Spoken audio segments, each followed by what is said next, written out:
Okay, the final video in Unit 3 is on continuous compounding. Remember, we looked at that effective compounding, and credit cards typically compound daily, but there is I've never found one, but I guess there's an option to compound continuously, where you continuously compound, but it's super close to daily. But we're just going to look at those. So there's two formulas. F is equal to P raised to the E raised to the Rn, where F is a future amount, P is a present amount, E is E on your calculator, R is the nominal interest rate, N is the number of years. Now notice we don't find effective rates because we're continuously compounding. And then P is equal to F e to the minus Rn. You can look in your book. It explains how that was all derived. We're never going to see it on an exam. We'll see it in some homework, so you might want to look at it, but just so it's out there. And then the effective interest rate that you truly pay, the annual effective rate, is e to the r minus 1. Now that says yellow. I don't know what I was thinking. It's really blue. So we can look at our index in the back. And there is continuous compounding factors at the end of Appendix C, page 630, are those factors if you don't want to plug them into your calculator at all sorts of values for r times n. Okay, so that's what continuous compounding is. So we'll do a quick example here.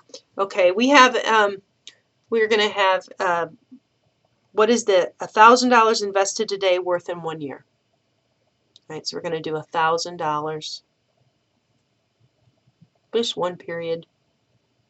What's the future?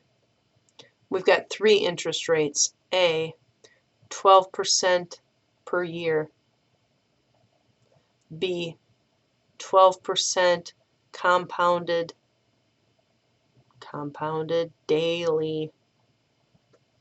And C, 12% continuous. So super easy. So A,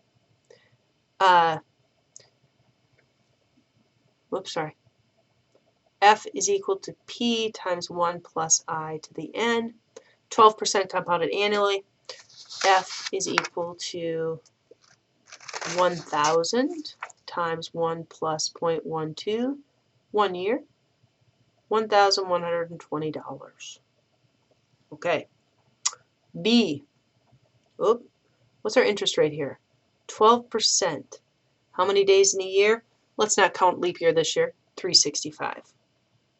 Okay, so 12% over 365. That is our little I. N is equal to 365 times 1 year, so it's 365. You can use your book. Sure, I'm just going to use formula. It's just as fast. 1,000 times 1 plus 0.12 over 365 raised to 365. And I find out that's 1127.47 is F. Yeah, we paid $747 more, just in $1,000. Okay, and now what about this one?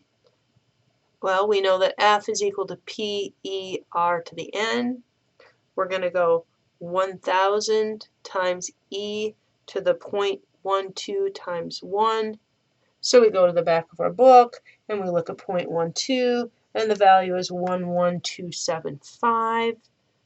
Throw that down, 1.1275.